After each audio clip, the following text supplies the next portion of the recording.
Hello friends, this is Christian Wiese. Today I wanted to encourage you to awaken from your subconscious quest.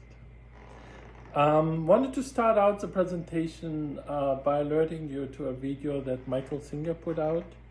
You might know him. He's the author of The Untethered Soul, a very good spiritual book.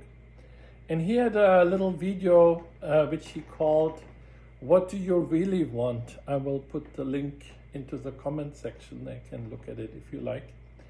And he made a really very good point. He said, imagine you could write your dreams, your desires on a piece of paper, and God would grant you the wish. So what would you put?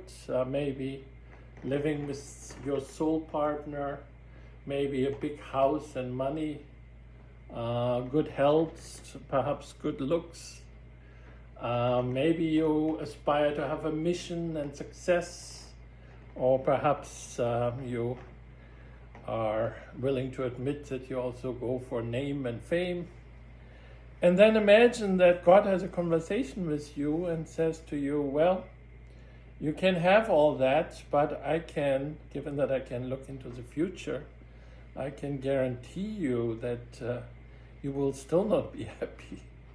And I think we can resonate with that. Sometimes we may have gotten what we wanted, and a few years later we realize, well, it's nice, but I'm still not happy.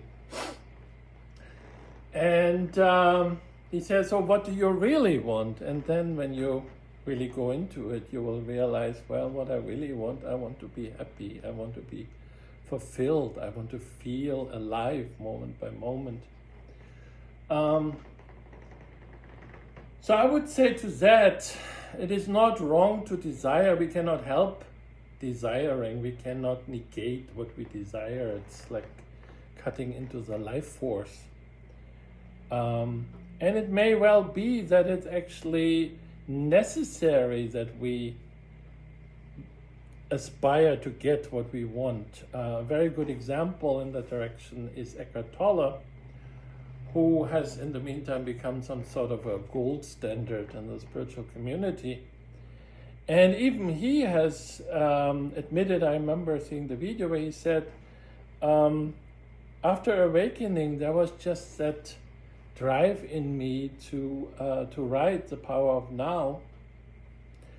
And had I not written it, I probably would have died, because that force was so strong. So it's not that the desire or the mission is the problem. The problem is that what we're really after is the presence before thought, feeling, experience. What we're really after is awareness that puts us in touch with being, consciousness, bliss. So the question now, how to get there. And I would encourage you here to really take a good look. Life is actually quite powerful in telling us or nudging us towards what we want. We actually do have that conversation with God. It might not be the conversation that Moses had when he stood in front of the burning bush.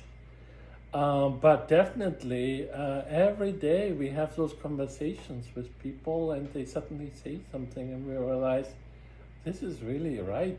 I should look into this. So what I really want to say is that there's a very powerful subconscious drive, and in the spiritual community we don't write and talk about it often enough, because it's not very appealing. If I publish a book telling you that it's your subconscious that's speaking, and you don't really know what your subconscious is telling you other than showing up day by day, then that book will not be very popular. But if somebody tells you, those are the 5 things you need to know, 1, 2, 3, 4, 5, and if you do them, you will be as enlightened as I am. That is way more potent as a selling point. But I would argue look into the subconscious drive and start interacting with life from that perspective. Let it tell you what you really want. So the Upanishads were written thousands of years ago in India, and it had a statement which I thought was really quite amazing. So the Upanishads say, you are what your deepest desire is. As you desire, so is your intention. As your intention, so is your will.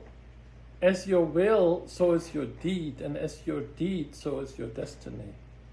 So that is kind of the subconscious journey that we're all on. And if we could just understand what that deepest desire is, if we could get our arms around it, if we could look through it and identify what the true mission is from the artificial wants that our conditioning, actually the conditioning of humanity, it's not just our conditioning, it is what we have inherited over thousands of years.